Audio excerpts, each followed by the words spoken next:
Chắc chắn đây sẽ là một video rất dài. Xin chào anh em đã đến hoặc quay trở lại với TNC Channel.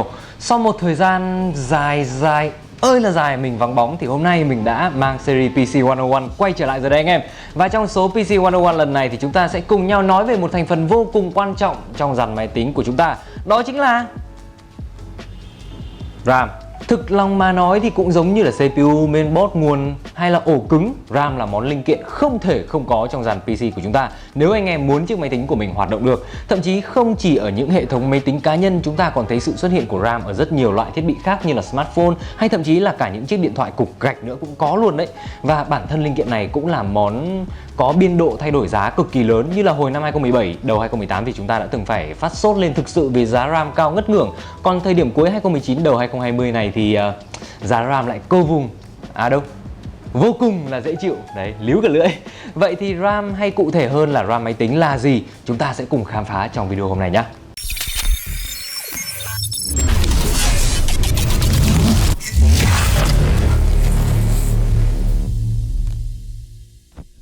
Đầu tiên thì như mọi video PC 101 khác, chúng ta sẽ cần phải cắt nghĩa của từ RAM.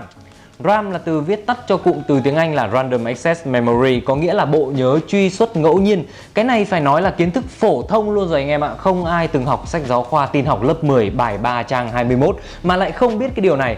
Cụ thể hơn thì mình xin được trích dẫn sách giáo khoa ra luôn là RAM, hình 13 minh họa, là bộ nhớ có thể đọc ghi dữ liệu trong lúc làm việc. Khi tắt máy thì dữ liệu trong RAM sẽ bị mất đi. Rất đơn giản. Đấy, ghi chung chung có mỗi thế thôi. Ở dưới thì có thêm một đoạn nữa là mô tả sơ sơ về cách hoạt động của RAM, đó là bộ nhớ trong, ý ở đây là RAM ấy, gồm các ô nhớ được đánh số thứ tự bắt đầu từ số 0. Số thứ tự của mỗi ô nhớ được gọi là địa chỉ của ô nhớ đó. Các địa chỉ thường được viết trong hệ hexa. Khi thực hiện những chương trình, máy tính sẽ truy cập dữ liệu ghi trong ô nhớ thông qua địa chỉ của nó. Với phần lớn các máy tính thì mỗi ô nhớ có dung lượng là 1 byte. Ôi, vãi. Thực sự anh em ạ, từ một cái rất là mơ hồ sang một cái vô cùng mơ hồ. Đấy, mông lung như một trò đùa luôn. Thôi dẹp sách giáo khoa đi. Anh em hãy đến với giáo trình của giáo sư Sơn Dâu. Để hiểu về RAM thì đầu tiên mình sẽ nói về vị trí của nó trong hệ thống PC của chúng ta. RAM thường được gắn trên mainboard dưới dạng gọi là module ấy. Rồi, tức là các cái thanh như thế này với những cái con chip nhớ được hàn chết trên nó như thế này. Đó, các module RAM sẽ được gắn lên trên mainboard bằng các khe Dual Inline Memory Module, viết tắt là DIMM, DIMM ấy. Trong đó thì Memory Module nghĩa là module nhớ thì dễ hiểu rồi. Thế còn Dual Inline là gì? Thế anh em hãy nhìn vào các cái thanh RAM sẽ thấy nhá, nó có hai cái hàng chân tiếp xúc. Đấy, ở hai mặt bên này có này, mặt bên này cũng có này. Và cái khe DIMM ở trên mainboard sẽ có hai hàng chân kim tương ứng để hướng vào bên trong để có thể kết nối với thanh RAM khi mà anh em cắm nó vào.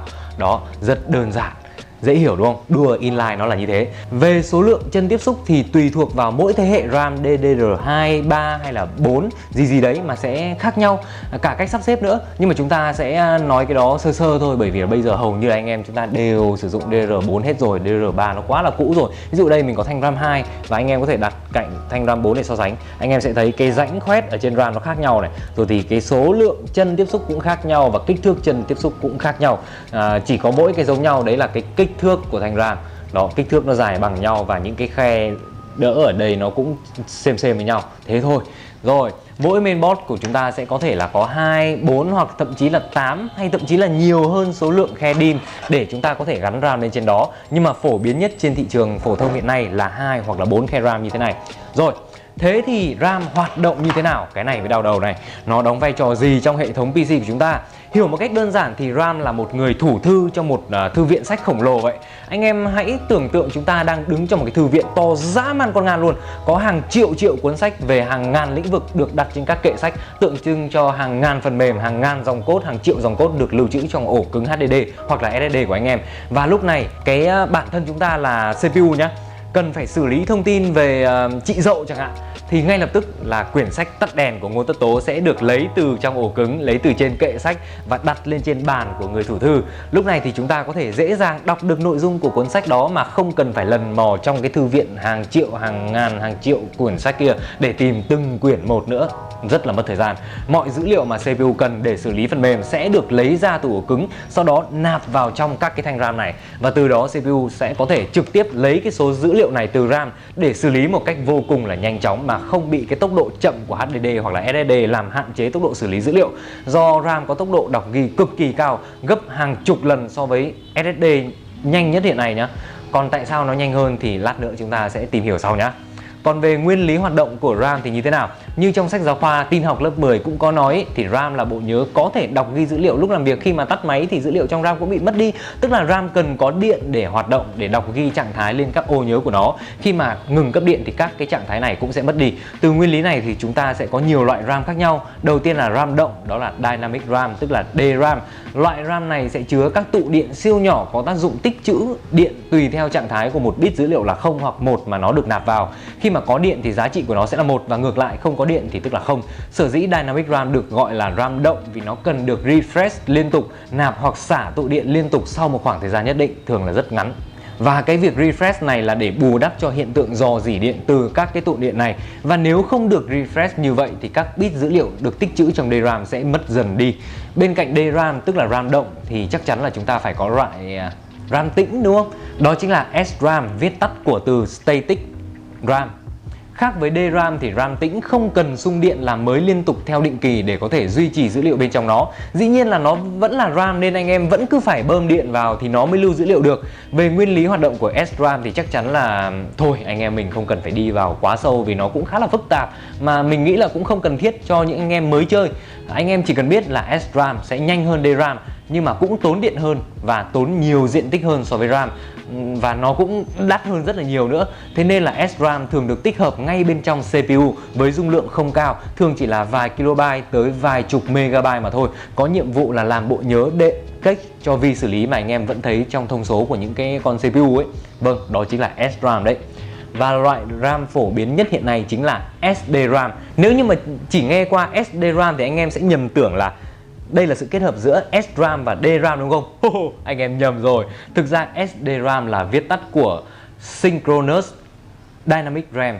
Có nghĩa là đây là một loại DRAM nhưng thay vì có tần số refresh riêng thì bây giờ SDRAM sẽ có khả năng đồng bộ hóa với xung bus hệ thống.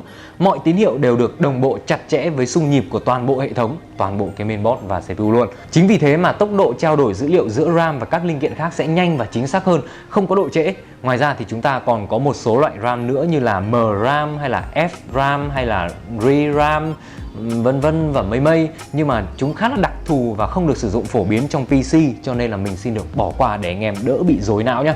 Tiếp theo thì anh em sẽ đến với một thuật ngữ khác của RAM, đó là DDR. Nghe quen không? Đây là một công nghệ RAM có thể nói là vô cùng quan trọng và mang tính chất cực kỳ đột phá, giúp cho những thanh RAM của chúng ta hiện nay có được tốc độ nhập và xuất dữ liệu nhanh gấp đôi so với các công nghệ RAM cũ hơn. DDR là viết tắt của Double Data Rate. Có nghĩa là sao? Như anh em đã biết thì RAM cần có xung điện để định dạng cái trạng thái của các tụ nhớ, đúng không? Và dữ liệu nạp vào RAM cũng được truyền tải bằng các xung điện này. Với các công nghệ RAM cũ tức là SDR, Single Data Rate, thì mỗi xung tức là một chu kỳ tín hiệu CPU đi từ tắt sang bật hình sin như thế này thì nó sẽ chỉ truyền tải một đơn vị dữ liệu mà thôi, gọi là một transfer ấy. Với DDR lúc này thì một khung hình sin, một cái xung hình sin như thế này, nó sẽ có thể truyền tải tới 2 đơn vị dữ liệu, tức là sẽ có 2 transfer được thực hiện trong mỗi một chu kỳ, trong khi xung nhịp thì vẫn được giữ nguyên. Đó chính là ý nghĩa của Double Data Rate DDR. Chúng ta cũng đã trải qua nhiều thế hệ Double Data Rate khác nhau và hiện tại thì DDR4 đang là thế hệ bộ nhớ chuẩn RAM phổ biến nhất trên PC, được ra mắt từ năm 2014 và thay thế cho DDR3 vốn được ra mắt từ tuốt tận năm 2007, và trước đó nữa là DDR2 năm 2004 và DDR thế hệ đầu tiên vào năm 2002. Mỗi thế hệ DDR mới sẽ có băng thông lớn hơn, xung burst cao hơn, trong khi mức điện áp hoạt động và tiêu thụ điện năng ngày một thấp hơn. Và mới đây nhất thì SK Hynix vừa mới ra mắt RAM DDR5 tại sự kiện CES 2020 đang diễn ra luôn. Và số lượng chân tiếp xúc trên thanh RAM cũng như là vị trí của cái rãnh khuyết trên nó ấy, cũng là cái điểm vừa để anh em có thể dễ phân biệt, không cắm nhầm chúng với nhau. Vì không giống với cả các chuẩn như là USB 2.0, 3.0 nó vẫn dùng chung cái cổng USB Type A, anh em vẫn cắm lẫn với nhau được, thì RAM DDR2, 3 hoặc là 4 sẽ không có cái khả năng gọi là tương thích ngược. Anh em không thể nào cắm cái RAM 4 vào một cái khe DDR3, hay là ngược lại, anh em không thể nào cắm cái thanh RAM 2, RAM 3 này vào một khe DDR4. Không thể, impossible. Thế nên mỗi khi mà nâng cấp RAM cho hệ thống PC của mình, anh em hãy đặc biệt chú ý tìm hiểu kỹ là main chúng ta đang dùng RAM gì, để tránh mua nhầm chuẩn RAM nhé. Rất là mệt và phí tiền đấy. Cho đến nay thì chúng ta đã sử dụng chuẩn DDR4 được phải nói là 6 năm rồi. Và đấy, năm nay đã bắt đầu xuất hiện RAM DDR5 rồi. Chắc chắn là trong tương lai nó sẽ lên ngôi thôi, chẳng qua là bao giờ nó sẽ trở nên phổ biến. Bây giờ thì chúng ta sẽ đến với một vấn đề khác của RAM nhé, đó là 32 hay là 64 bit. Hai con số này chắc chắn anh em cũng đã từng nghe qua rất nhiều rồi đúng không? Đấy, hiểu đơn giản thì 32 bit hoặc 64 bit là số bit dữ liệu được truyền tải trong một xung nhịp, hay chính xác hơn là độ rộng của bus nhớ. Càng nhiều bit được trao đổi trong mỗi xung nhịp thì tốc độ càng cao. Kiểu như đường có 2 làn thì chỉ có 2 cái xe ô tô chạy song song qua một vị trí trong cùng một thời điểm thôi. Đấy, nhưng mà một con đường có 64 cái làn đường thì sẽ có tới 64 cái xe có thể cùng chạy song song với nhau. Ngày nay thì hầu như mọi thanh RAM trên PC của chúng ta đều có độ rộng băng thông là 64 bit, hay sâu xa hơn thì 32 bit hay là 64 bit, còn liên quan tới cả cấu trúc gói lệnh hệ thống rồi truyền tải vân vân mây mây. Nhưng mà thôi, cũng lại là một cái kiến thức nó hơi mông lung và xoắn não khác mà mình nghĩ là video này sẽ không cần thực sự nhắc tới. Anh em chỉ cần quan tâm là hiện nay 64 bit độ rộng băng thông là phổ biến nhất trên RAM máy tính là ok. Đấy, xong rồi. Anh em lại nghe đâu đó những cái thuật ngữ là đua channel đúng không? Đấy, cái này mới hay này. Thế thì đua channel nó là gì? Hiểu đơn giản thì thế này, giữa CPU và RAM của chúng ta chỉ có một con đường một chiều mà thôi. Đó, chỉ có một con đường một chiều có độ rộng là 64 làn mà thôi. Và cùng một lúc sẽ chỉ có 64 cái xe ô tô có thể đi theo một chiều đó để đi vào RAM hoặc là đi từ RAM ra mà thôi. Đấy. Nhưng mà nếu anh em cắm thêm một thanh RAM nữa vào khe DIMMS tương ứng thì chúng ta sẽ có thêm một con đường nữa để dẫn vào thanh RAM. Với lúc này tổng số dung lượng đã được nâng lên thành hai thanh RAM này cộng với nhau, biến nó trở thành không phải một con đường mà là hai con đường hai chiều khác nhau, với 64 cái xe có thể đi vào và 64 cái xe khác đi ra cùng một lúc. Và thế là trong một chu kỳ có thể nâng gấp đôi hiệu quả nạp xuất dữ liệu vào và ra từ RAM. Đó, đơn giản dễ hiểu mà, đúng không? Thôi, nãy giờ mình nói lý thuyết hơi nhiều, thực tế một chút nào anh em. Đấy, ở đây thì mình đang có hai cái thanh RAM Aperture Knox dung lượng 8GB nhá. Anh em hãy nhìn vào cái con tem được nhà sản xuất dán lên trên thanh RAM ở đây. Bỏ qua những cái dòng thông tin như là tên mã sản phẩm hay là PN này rồi gì serial number, SN gì đi. Bỏ qua cả 8GB UNB đi. Đó, anh em sẽ thấy một cái cụm ký tự đó là DDR4 cách hoặc là gạch ngang 3200. Thì DDR4 ở đây là chuẩn RAM như khi nãy mình vừa chia sẻ. Còn con số 3200 bên cạnh, anh em đừng nhầm lẫn là thanh RAM này của chúng ta có bus 3200 MHz đấy nhá.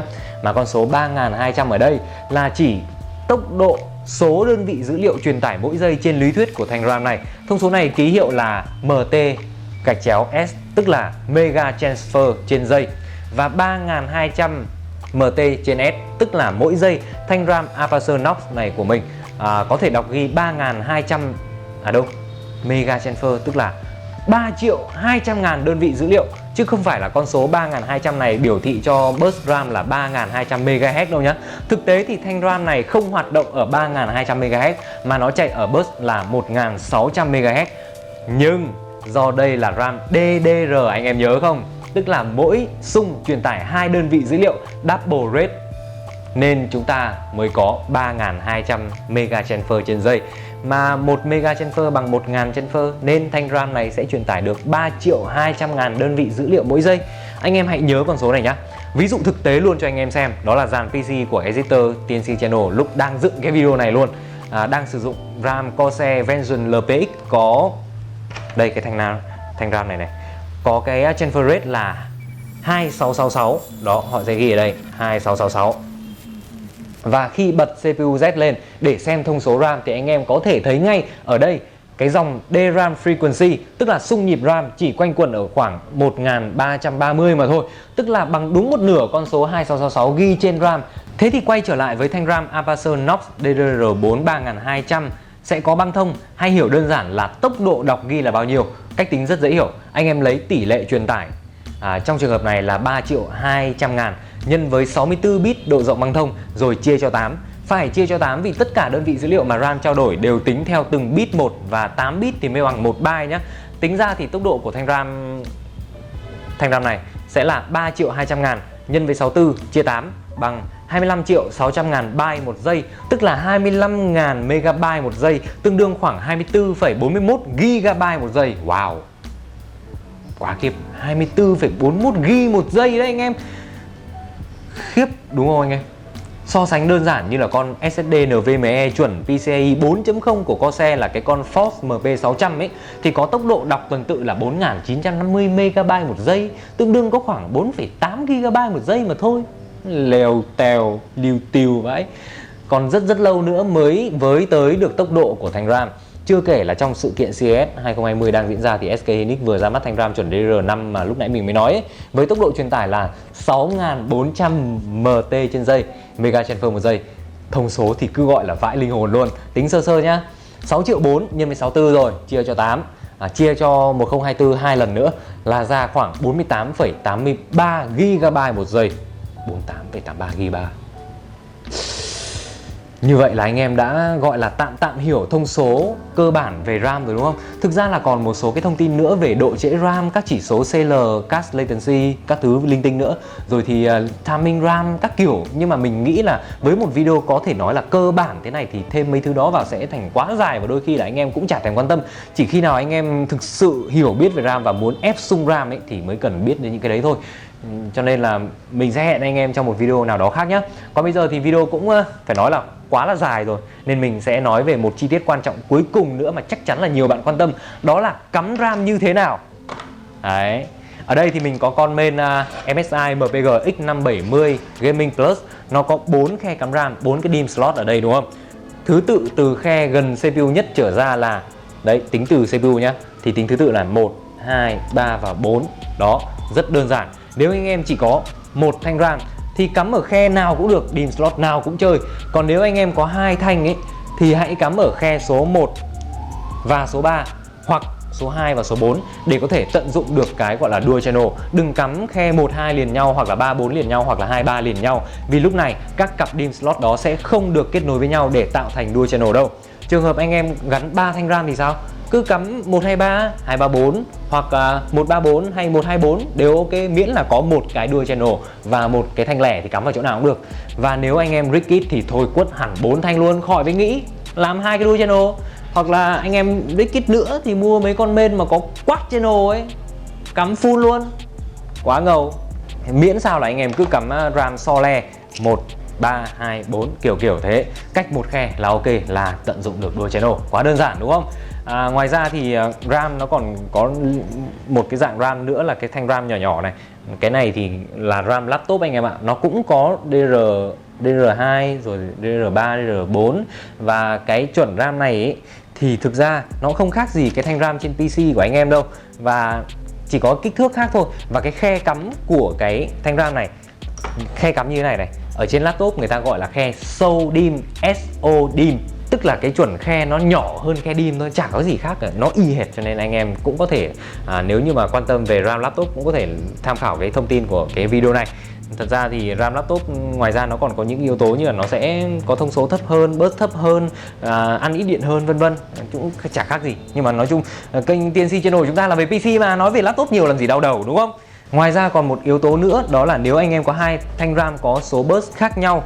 Ví dụ đây mình có thanh nóc là 3200 chia 2 là 1600 này, ở đây mình có 2666 chia 2 là 1333 này, hai thanh khác nhau thì cắm vào cùng một mainboard, hệ thống chúng ta sẽ chạy ở burst của thanh RAM thấp hơn, đó là thanh RTX 1333 này.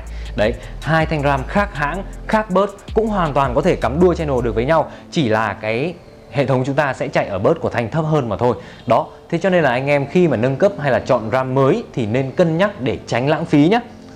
Xong rồi đấy, tạm thời đó là tất cả những gì mà mình nghĩ là anh em mới chơi PC hoặc là muốn tìm hiểu những thông tin cơ bản về RAM máy tính có thể là sẽ quan tâm. Còn bây giờ thì video quá là dài rồi, hãy để lại comment nếu bạn có thêm câu hỏi gì dành cho mình ở bên dưới video nhé. Xin chào và hẹn gặp lại các bạn trong những video PC 101 tiếp theo.